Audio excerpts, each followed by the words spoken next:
In the age of social media, all it takes nowadays to spark up an online fight is to merely have an opinion.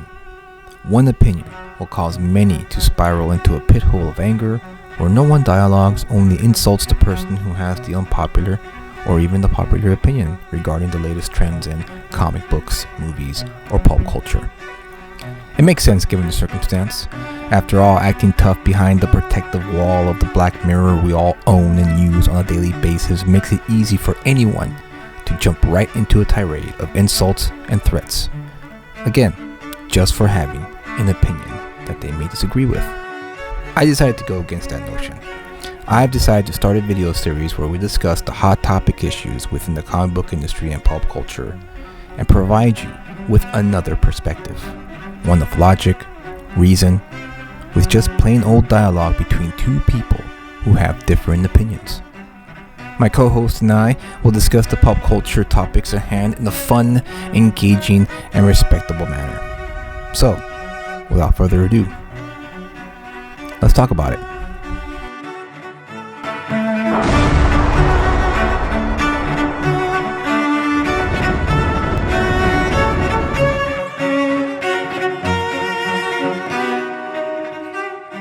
Everyone, welcome to another edition of Let's Talk About It. I am your host, Julius Freeman.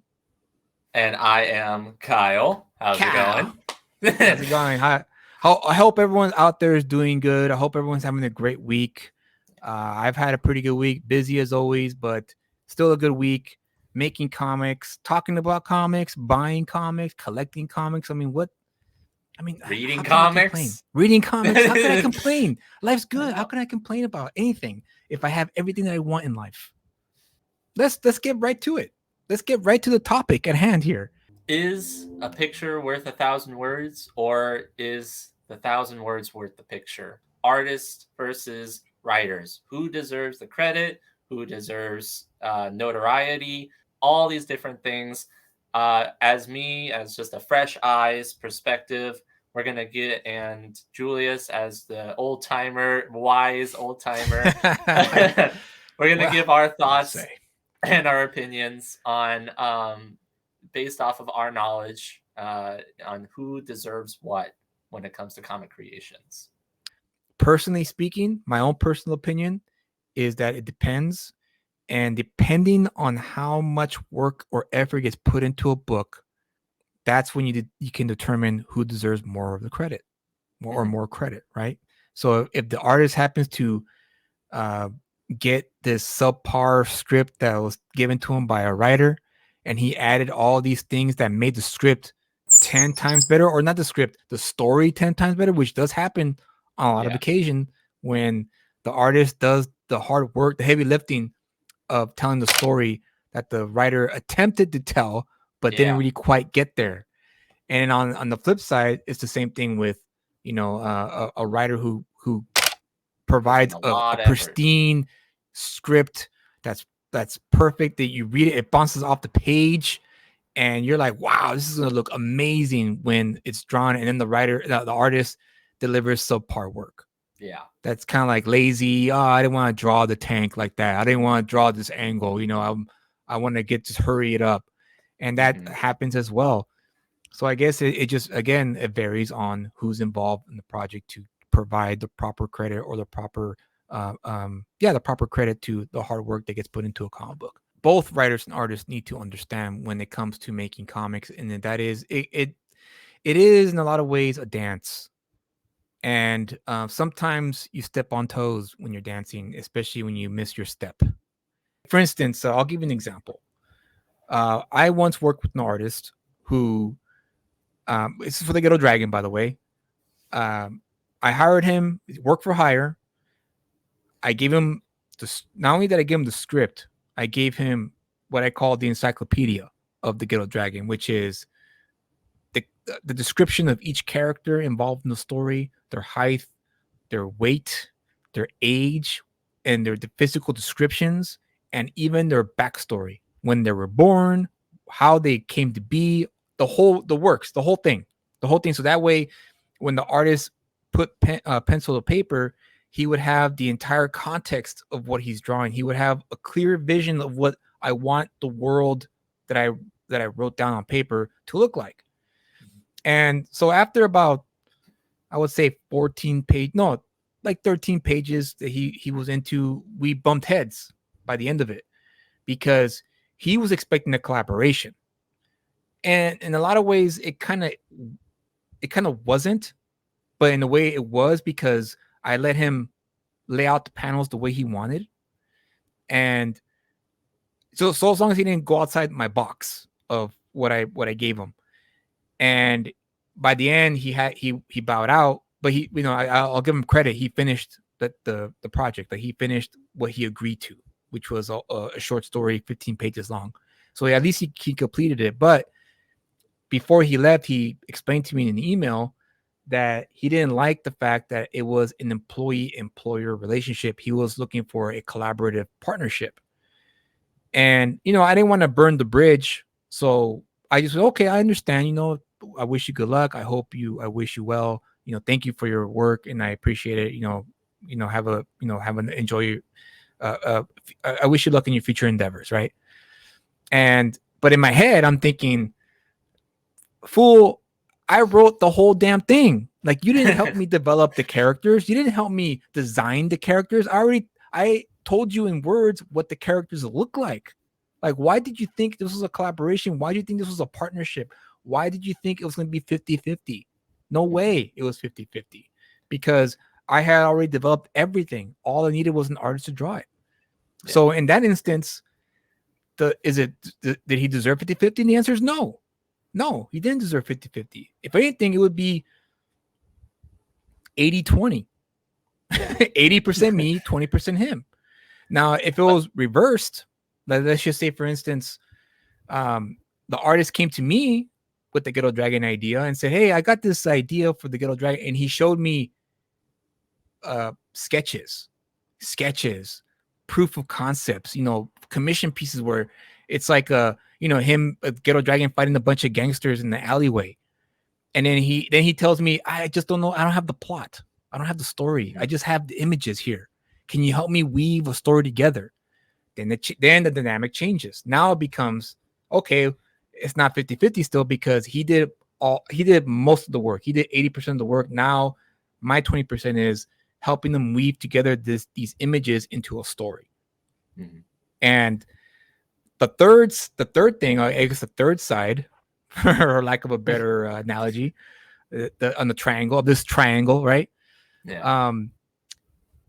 The 50-50. Now, where does 50-50 come into play? And this is where it gets kind of shady and gray.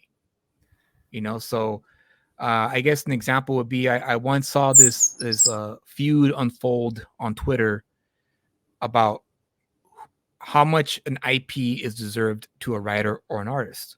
Mm-hmm. And I wasn't I don't know the details of it, but I'm assuming it's because the artist probably went to the writer and said, I have these ideas, and the writer in turn provided him, I don't want to say better ideas, but more ideas to help develop the story. More concrete ideas. Maybe he introduced a new character. Maybe he introduced a dilemma, or maybe he wrote a scene that was the seed that eventually germinated and sprouted into the story. Now it gets murky. Now it's like, oh, okay, well, what do I deserve? Sure, I deserve more than 20% because I spent time to develop this story and this character for with you. And that's where it depends, I guess, if that makes sense. But is that like how it is normal with like DC and Marvel and stuff? I mean, you as an independent creator, yes, you have the full story. You know how it's going to be. It's to be like the same as if, somebody was trying to adapt, or not somebody, but like somebody was adapt the Tolkien's, Lord of the Rings. Right. Like, Tolkien already had laid out the entire world and how everything was supposed to be. Right. Peter Jackson came in and just, did a lot of it and did it pretty well. I mean, there's stuff that he did that creative differences, but for the most part, it was basically an adaptation of the Lord of the Rings. But that's, like you with the indie creator. With Marvel and DC, is that the same case though? Because Marvel and DC, I mean, like DC always puts out Batman books, and then they're always going to have a Batman book. So they're always going to need to have a writer and artist for Batman. Usually they're going to go with somebody who's already written a Batman or drew a Batman. So is that normally something that happens where somebody already comes up with the whole idea? And usually I thought that the studio execs would come up with like the story, or they just rely on the writer to come up with the story, and then they'll just like, okay, well, that's a pretty good story. This artist looks good, put him with that, and then they'll just send it off, and hopefully the book gets good. Or is that normally how something works, or is it more Is it more involved with, at least from the studio or from the artist, or who comes first? I guess it depends. It depends on the corporate situation. So yeah, in the corporate world, yeah, they may a good editor anyway, or a good editorial team should be able to recognize, ooh, if we could get this writer to work with this artist, they can make magic. And because I feel like back in my day, see, there's the old person talking. Yeah, I see exactly. I feel like there was more of that. There was more of the whole writer finding their artist, and they keep working together. And of course, on the indie side of things, or on the original IP creation side of things, when it boils down to who should get what in terms of the ownership of the IP, intellectual property, for those who don't know, that's where it kind of gets. Yeah, that's where it kind of gets a little murky, right? Because then you have, well, I put in this, I put in that, so I deserve this much, and that's where it kind of gets a little like, okay, who deserves more credit? But comic books, like you said, are a visual medium. Yes, they are. And as me, who just goes to the comic book shop and sees the comics and just flips through them and see what they look like, I'd say I tend to base more of it on, what it looks like. And then if there's but see, a lot of the times you have to think about this too. A lot of the times, though, what you see, you may assume, oh, this is the artist who took the script and made this the way it is. But a lot of the times, it's based on what it was written on the script.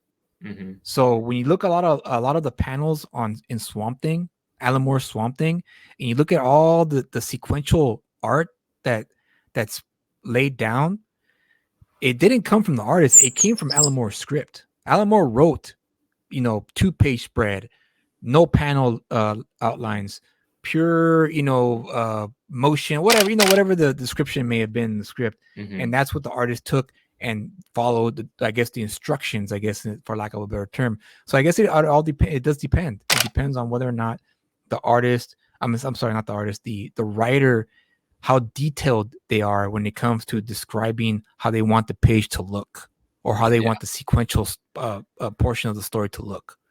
But most of the time, you're not going to understand that as just a normal consumer. You're just going to see the artist and then the writing. Right, right. So unless you go and talk to specifically the writer and say, hey, I was the one who did all that. He just, I wrote the script and everything, and he just did the art. You're not really going to find that out by just normally reading the book. So with that said, guys, what do you guys think? Leave a comment. Let us know what you guys think of what your opinion may be on the matter. But that's a good segue to talk about the portion of the show where Kyle, who every Wednesday and never fails, he goes to the comic shop and picks up a new book. Doesn't matter what it is. He knows nothing of the hype. There is no Wizard magazine anymore to let people know what's coming out. Now it's just up to us to kind of determine, and also websites, CBR and Newsrama and all those websites, to let us know what's coming out. But Kyle here goes every Wednesday to the shop and picks up a new book, and he reads it to look for that new story. So please welcome our segment called Is It Worth the Pickup?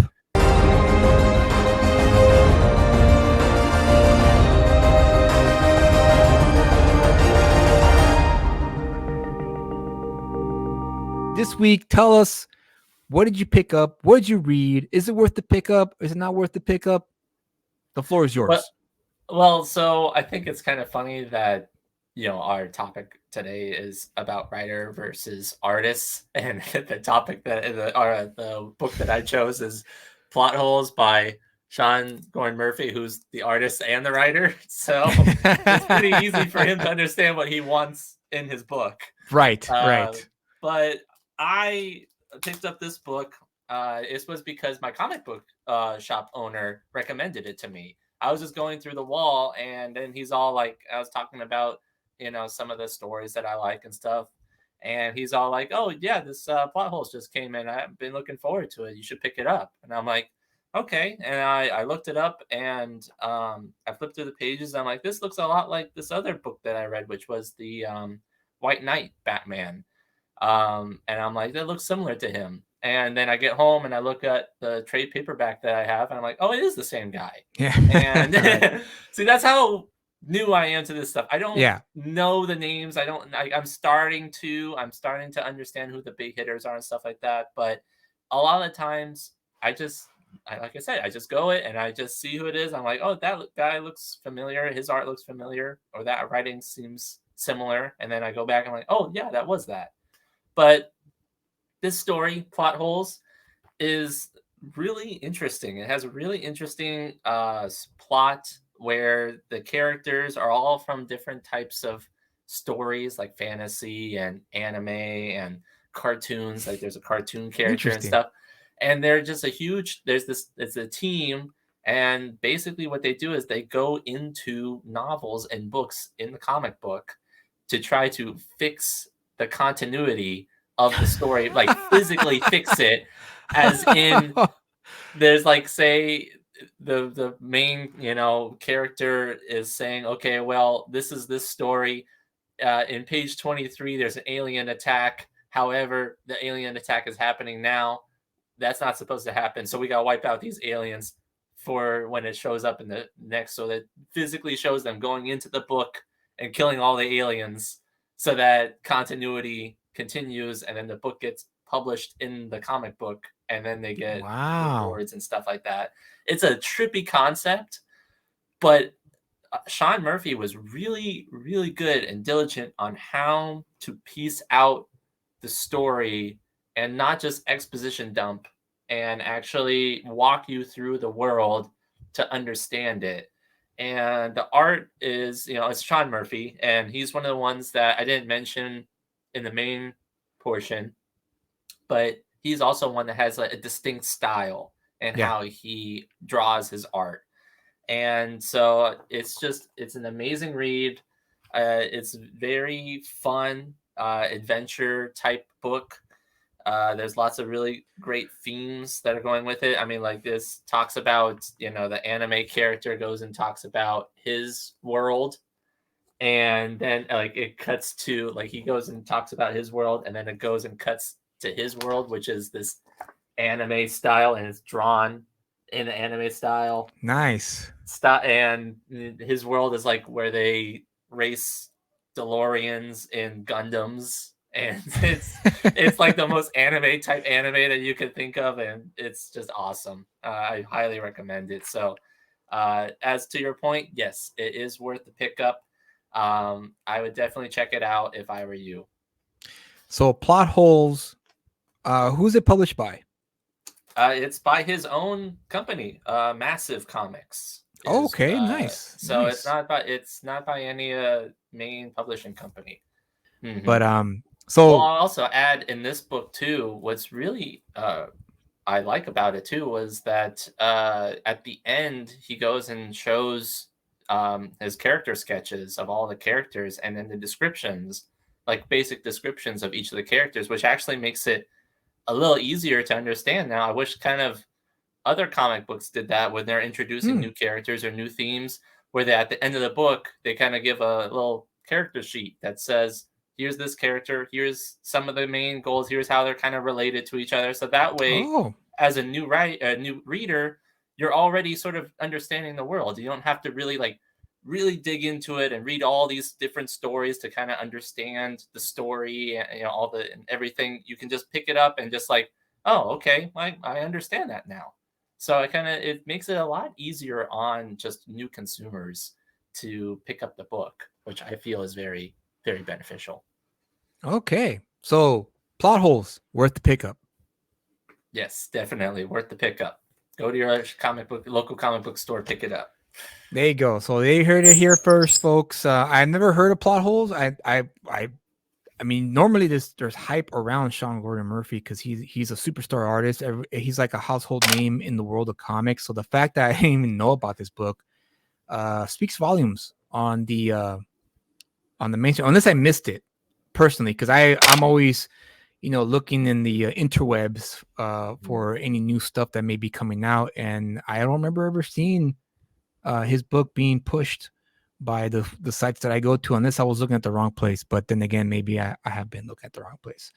But there you have it, Kyle. In his it's worth the pickup for Plot Holes. So go to your local comic shop, request it. If you could find the first issue, pick it up and check it out, because it sounds very interesting. Actually, I kind of like that concept of these. Are these heroes or what are these? So yes, I mean, it's in that character sheet that you saw. It gives backgrounds of each of the characters, and not all of them are heroes. Like there's one that is a former supervillain that his world was destroyed because they couldn't fix his story, and so then he got like a love interest or like a daughter or something like that keeps him in the group. And I don't want to give away much of else in the story, but he plays a semi big role in it. So it's definitely they're not all heroes. They're not. They all have their own sort of struggles in their lives. Awesome. Well, they have it. Plot Holes by Sean Gordon Murphy. Pick it up. I think that sums up the show for tonight's episode. And already, already, right? Yeah. So again, folks who are out there watching the video, leave a comment, hit the like or dislike button, hit the notification bell, whatever. Subscribe to the channel so you can have more content like this, and we can know what you guys are looking for. And do you guys agree or disagree with our thoughts about the topic of whether or not the artist or the writer deserves credit, depending on how much work they put into producing a story that we all pick up and read and collect? So with that said, guys, we'll see you in the next one, which is going to be, the topic is going to be going indie or go mainstream. Which is the better? Which is the worse? Find out as we talk about it for next week's episode. Definitely. Until then, you guys take care. We'll see you in the next one. Peace. Sounds good.